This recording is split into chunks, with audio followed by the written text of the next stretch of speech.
안녕하세요, 축복이님들. 저는 65년생 김도연이라고 합니다. 새해에는 좋은 생각으로 가득한 날들 되십시오. 제 나이가 지금은 59세가 되었으니 아주 오래전 이야기지만 그 기억과 아픔은 아주 최근까지도 저의 기억 속에 박힌 가시처럼 늘 저를 아프게 했었답니다. 이제 그 아픔을 그저 한 사람의 지나간 이야기로 흘러보내버려야 되겠습니다. 그냥 보내기는 섭섭하니 이름을 좀 붙여서 잘 보내주려 합니다. 저의 사춘기 마음의 병으로 인한 삶의 고행 함께 들어주세요. 아마도 제가 지금 하고 있는 건강한 식단 만들어 먹기와 운동과 몸과 마음 관리를 이렇게까지 열심히 하고 있는 이유를 조금이나마 이해하시게 될 것 같습니다. 65년생 나의 다이어트 이야기 2편 아픈 기억 시작합니다. 자, 이제 그녀의 삶을 수렁으로 빠뜨렸던 그 시간 속으로 함께 가보실까요? 그녀는 중학교 2학년이 되었고 태어난 곳은 농사를 짓는 시골 마을이고 고향에서 1시간 거리에 있는 대도시로 전학을 한 지 3년이 지났어요. 그녀의 부모님께서 마련해 주신 단측 양옥집에서 2살 위인 작은 오빠와 2살 아래인 여동생과 함께 생활하게 됩니다. 아직은 낯설지만 그녀의 호기심을 가득 채워줄 이곳 6대 광역시 중에 한 곳이랍니다. 그녀는 어려서부터 머리가 명석하고 애교도 많고 마음이 따뜻한 효녀랍니다. 그야말로 엄마 아빠뿐 아니라 마을과 친척들과 학교의 커다란 자랑이었죠. 시골에서 나고 자란 그녀는 늘 미지의 세계를 꿈꾸고 있었어요. 그런 그녀에게 펼쳐진 대도시는 정말 흥미로웠죠.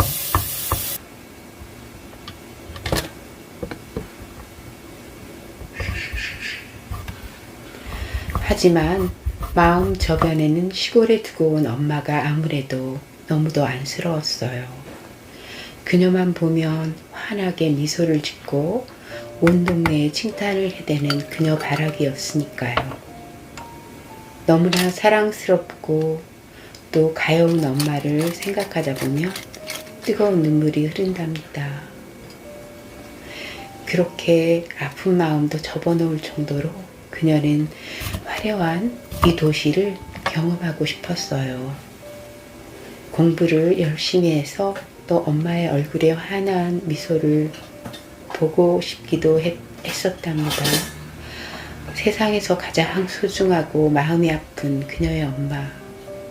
그녀는 중학생이 되었고 그 사이에 집안에는 많은 사건, 사고가 되었어요.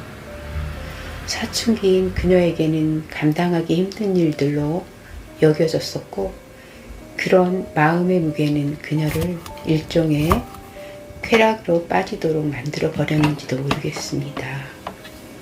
부모님께서 마련해 주신 넓은 집은 그녀에게는 어떤지 외롭고 쓸쓸하게만 느껴졌습니다.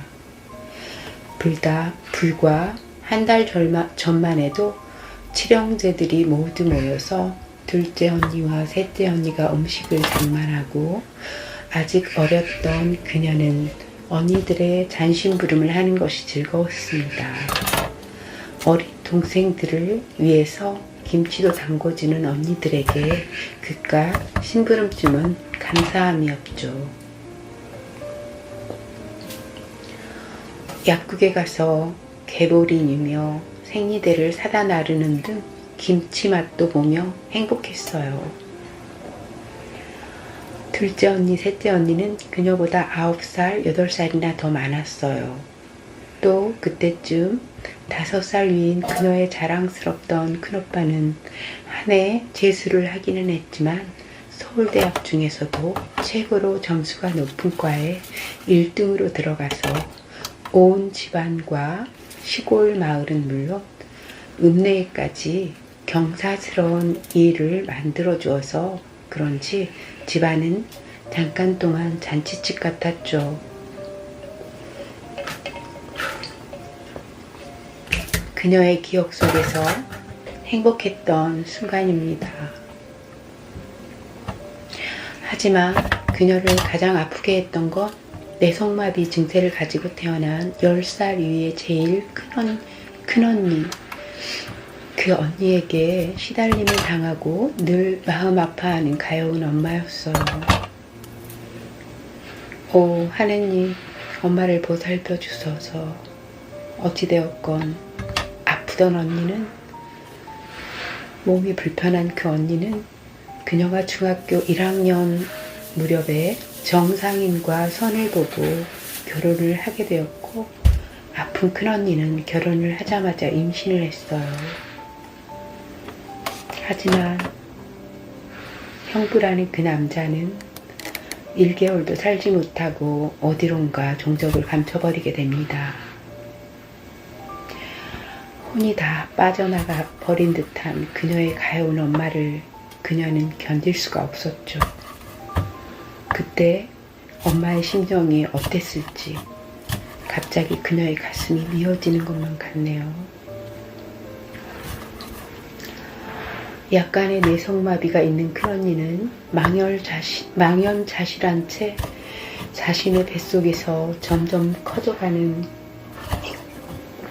살덩어리를 들여온 듯이 움켜쥐고는 이러지도 저러지도 못한 채 낙담하고 있었고, 그런 집안 분위기 속에서 아직 어리지만 조숙한 그녀는 숨소리조차 내는 것이 힘겨웠습니다.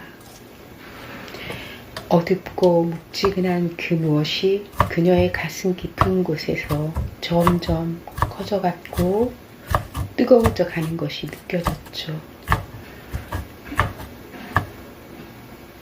점점 어떻게도 할 수 없는 그 아이.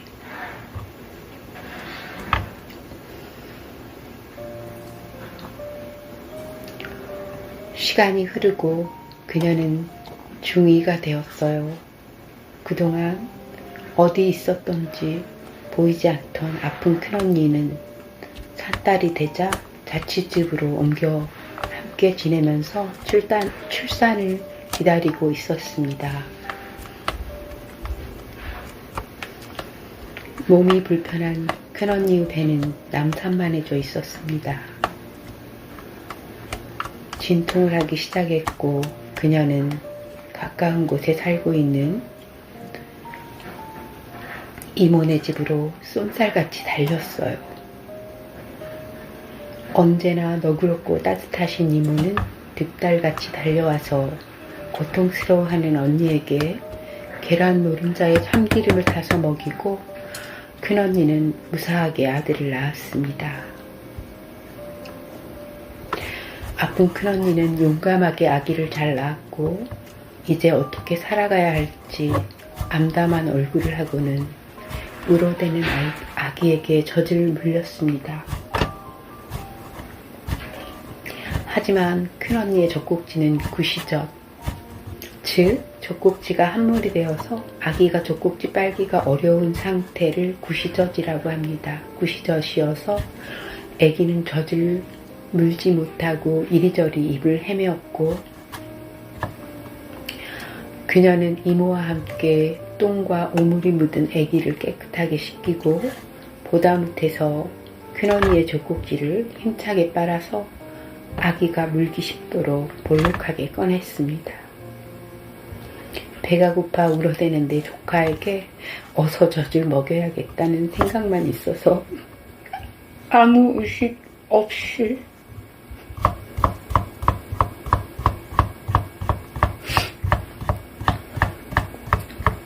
드디어 갓난아기는 젖을 무사하게 먹었고 그녀는 마당으로 나와 나와서 크게 호흡을 했습니다.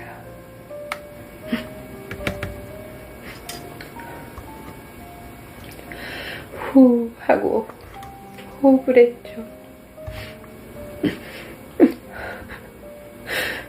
그녀는 학교에서 돌아왔을 때 누군가 집 안에 있는 것만 해도 너무나 감사하고 행복해졌습니다. 더군다나 생전 처음 보는 갓난아기인 사랑스러운 나의 조카는 너무나 가슴이 설레일 정도로 이뻐서 뭐든지 좋은 것은 다 주고 싶었어요. 그러던 어느 날 새벽이었어요. 갓난아기인 나의 조카의 출산을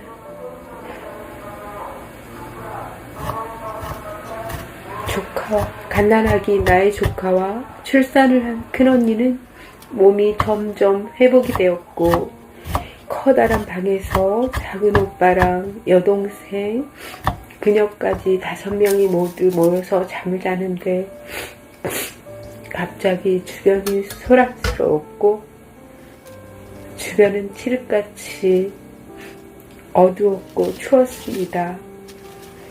내 앞에는 몸뚱이 하나가 땅바닥에 널브러져 있었어요.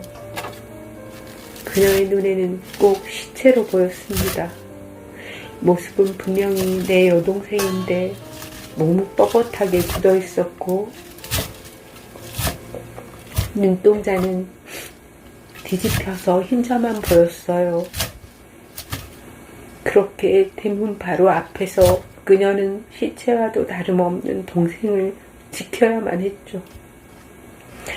중2 학기 초인 3월 새벽 2시 무렵 사방은 어둡고 인기척 하나 없는 그곳. 어떻게 거기 있게 된 건지는 지금도 기억나지 않습니다. 여동생은 연탄가스 중독이었지만 다행히 무사했고 아무 일 없듯이 학교를 다니고 그녀는 그 후 오랫동안 온몸에 소름 돋는 끔찍한 무서움증에 시달려서 학교에서도 집에서도 어두운 귀퉁이 쪽에 뻣뻣해진 시신의 그 허여멀건한 눈동자가 그녀를 금방 잡아먹을 것만 같아서 정신 발작이 일어나곤 했습니다. 학교에서 돌아오면 아무도 없는 어두운 집은 더욱 쓸쓸하게 느껴만 졌지만 함께 지내던 큰언니는 어느 집으로 또 시집을 갔고 어린 조카는 가여운 엄마의 책임이 되었답니다.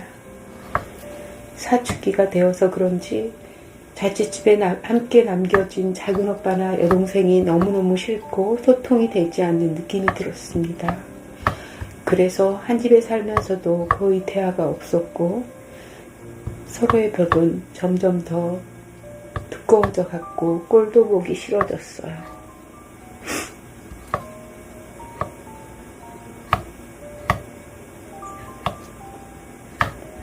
좀 미안하지만 그녀도 어쩔 수가 없었어요. 그렇게 그녀의 정신적인 고통과 단절의 외로움은 커져만 갔어요. 그녀를 짓누르고 있는 검고 뜨거운 것은 더욱더 커져서 터질 기회를 찾고만 있었고요.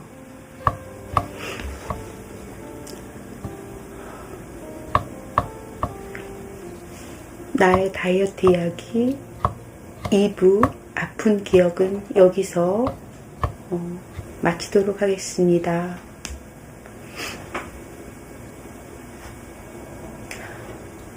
저의 보잘것없는 아픈 기억 함께 들어주셔서 정말 감사드립니다. 이제는 울지 않을 수 있을 것 같았는데 다시 지나간 아픔 일기장을 꺼내서 읽다 보니 그만 감정 자제가 안 되고 말았네요. 정말 죄송해요.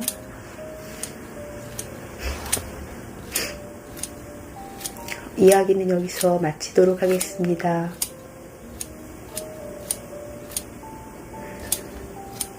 추워진 날씨에 따뜻하게 몸 관리 잘 하시고 좋은 날들 보내세요. 감사합니다.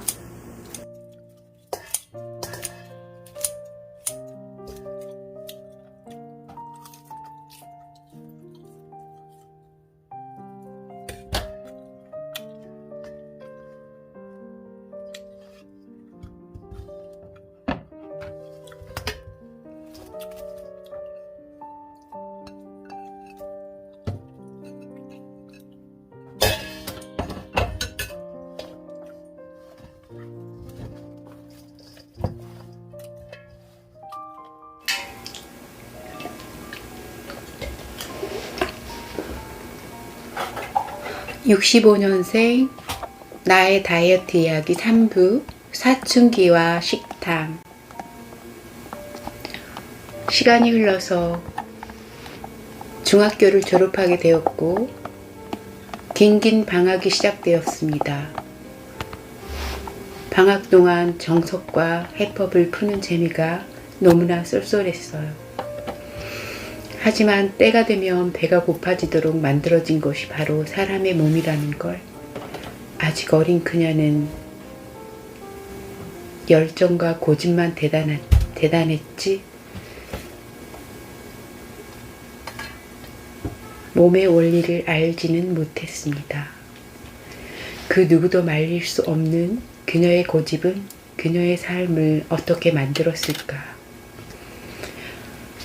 어찌되었건 그녀는 밥을 먹지 않기로 작정을 했나 보다. 대신에 배가 고플 때마다 슈퍼마켓으로 마구 달려갔어요. 그녀의 마음을 홀려넣는 매혹적인 자체들 좀 보소. 그녀는 어떤 과자를 골라야 할지 가슴이 두근거렸다. 먹어보고 싶은 과자들은 끝도 없이 쏟아져 나왔고 아무리 먹어대도 갈망은 더욱더 커져만 갔고 새로운 과자들은 쏟아져 나왔다. 그런 날들이 계속되면서 그녀는 살이 쪄가는 자신의 모습이 두려웠지만 이미 멈출 수가 없었다. 식탐이라는 쾌락과 그로 인한 불안감으로 가득했던 긴긴 방학은 마지막이 다가왔고 그녀는 속이 타는 심한 갈증과 불안증과 포악해진 성격과 불면증에 허우적대고 있었다. 드디어 고등학교 교복을 맞추러 가는 날 어딘가에서 살고 있던 둘째 언니가 갑자기 나타나서 함께 교복을 맞추러 갔다. 둘째 언니가 너무나 원망스러웠다. 한참 예민한 중학 시절에 어린 동생들을 챙겨주지도 않고 남자친구 집에서 사는 듯 했다. 아마도 부모님에게 터뜨릴 사춘기 횡포를 언니 9살 위인 언니에게 풀었던 것 같다.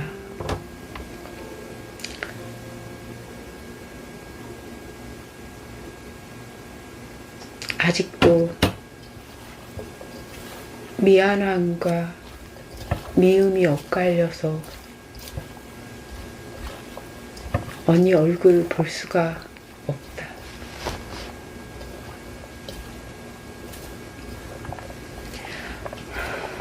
그녀는 짐작하고 있던 벌을 드디어 마주하는 것 같은 느낌이 들었다. 올 것이 왔다는 생각이 들었다. 예상대로 그녀의 몸은 너무나 흉측했고 그럴 수만 있다면 당분간 자신의 몸을 숨기고만 싶었다.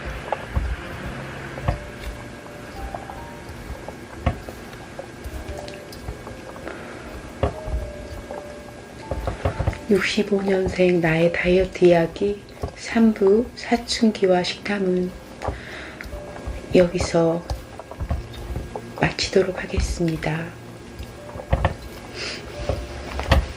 저의 심심한 고통이 있는 다이어트 이야기 함께 들어주셔서 정말 감사드립니다.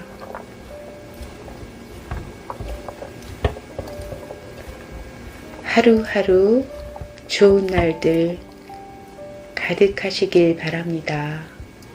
감사합니다.